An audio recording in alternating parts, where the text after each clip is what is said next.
배 한 척도 잃지 않고 적선 800척을 침몰시킨 사람이 있습니다. 전사자는 다 합쳐도 200명이 채 안 됩니다. 이게 무슨 숫자인지 감이 안 오실 텐데요. 걸프전 때 미군이 압도적인 화력으로 중동 군대를 상대했을 때나 나올 법한 교환비가 16세기에 나온 겁니다. 그런데 이 사람이 지금 전 세계 게임 유저 수백만 명이 즐기는 게임에 새로운 지도자로 등장합니다.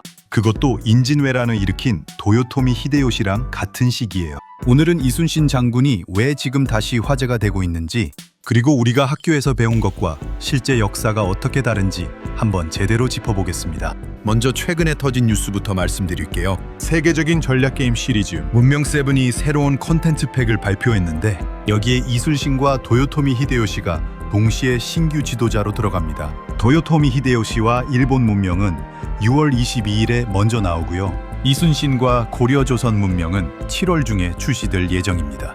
국내 게임 커뮤니티 반응이 정말 뜨거웠습니다. 한 커뮤니티 게시글에는 드디어 큰 거 온다는 댓글이 달리면서 화제가 됐고요. 또 다른 이용자는 문명7 보고 들어왔다가 이순신 보고 순간 행복회로 돌아서 다른 게임인 줄 알았다. 반응을 남기기도 했습니다. 여기서 흥미로운 포인트가 하나 있습니다. 원래 게임을 만드는 회사 입장에서는 국가의 라이벌 관계에 있는 두 역사적 인물을 같은 시기에 넣는 게 부담스러울 수 있거든요. 그런데 이번에는 임진왜란의 두 주인공을 정면으로 동시에 등장시킨 겁니다. 그만큼 두 사람의 역사적 비중이 전 세계적으로 인정받고 있다는 뜻으로 볼 수 있겠죠. 자, 그럼 본격적으로 이순신 장군이 진짜 어떤 사람이었는지 알아볼까요? 여기서 첫 번째 반전이 나옵니다. 많은 분들이 학교에서 이순신 장군이 23번 싸워서 23번 다 이겼다고 배우셨을 텐데요. 오히려 실제 기록으로 확인되는 숫자들이 더 놀랍거든요. 이순신 장군이 이끈 조선 수군은 모든 해전에서 단 한 척의 배도 잃지 않았습니다. 그 많은 전투에서 발생한 아군 전사자를 다 합쳐도 200명 정도에 그쳤고요.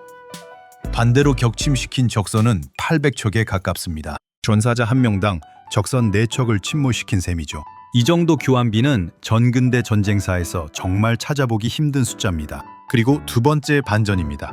여러분, 이순신 장군이 원래 무슨 병과 출신이었는지 아시나요? 해군이 아니라 육군, 그것도 함경도에서 여진족과 싸우던 기병장교 출신입니다. 평생 바다에서 살아온 일본 수군 장수들을 상대로 육지 전투 경험이 더 많은 장수가 단 한 번도 함대를 잃지 않았다는 게 군사사적으로 정말 특이한 사례입니다. 심지어 이 와중에 누명을 쓰고 의금부에 끌려가 고문까지 당했습니다. 그 후 백의종군이라는 일반 병사 신분으로 강등됐다가 칠천량 해전에서 조선 수군이 거의 전멸하고 나서야 다시 통제사로 복귀했죠.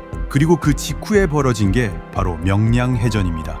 배 엘세척으로 그보다 훨씬 많은 일본 함대를 막아낸 그 전투요. 그런데 여기서 세 번째 반전이 있습니다. 명량해전을 단순히 압도적인 숫자 차이를 이겨낸 기적으로만 기억하시는 분들이 많은데 군사 전문가들이 진짜 주목하는 부분은 따로 있습니다. 바로 보급선 차단이라는 전략입니다. 임진왜란 초기에 일본 육군은 무서운 속도로 진격해서 한양을 함락시키고 평양까지 올라갔습니다. 그런데 정작 전쟁의 흐름을 바꾼 건 육지가 아니라 바다였습니다. 이순신 장군이 이끄는 수군이 일본 수군을 계속 격파하면서 일본군의 해상 보급로가 무너지기 시작한 겁니다. 아무리 육군이 빠르게 진격해도 식량과 무기가 못 들어오면 전선을 유지할 수가 없거든요. 결국 일본군은 보급 문제 때문에 전쟁 전체 전략이 흔들렸고, 이게 조선이 완전히 무너지지 않은 결정적인 이유 중 하나였습니다. 그래서 최근 국내 군사사 연구에서도 이순신 장군을 단순한 전투의 달인이 아니라 전쟁 전체를 보는 전략가로 재평가하는 흐름이 있습니다. 자, 그러면 일본 쪽에서는 이순신 장군을 어떻게 평가하고 있을까요? 흥미롭게도 일본 내에서도 이순신 장군에 대한 평가는 꽤 진지합니다. 19세기 말 일본의 강경 확장주의자였던 가와사키 시잔이라는 인물조차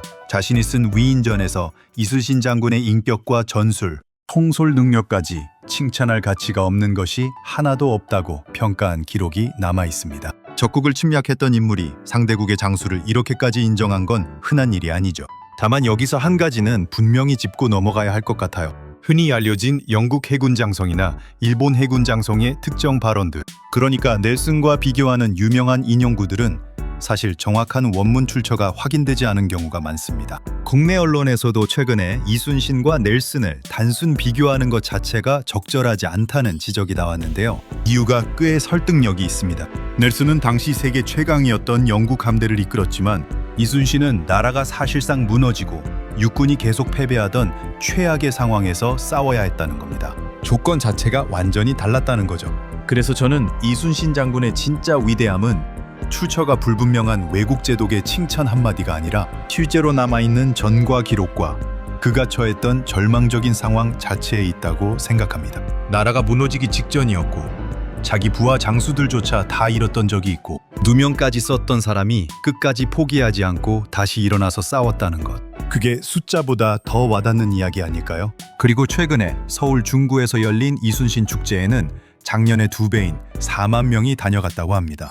400년이 넘게 지났는데도 여전히 이렇게 많은 사람들이 찾아온다는 게 어떤 면에서는 가장 확실한 평가가 아닌가 싶습니다.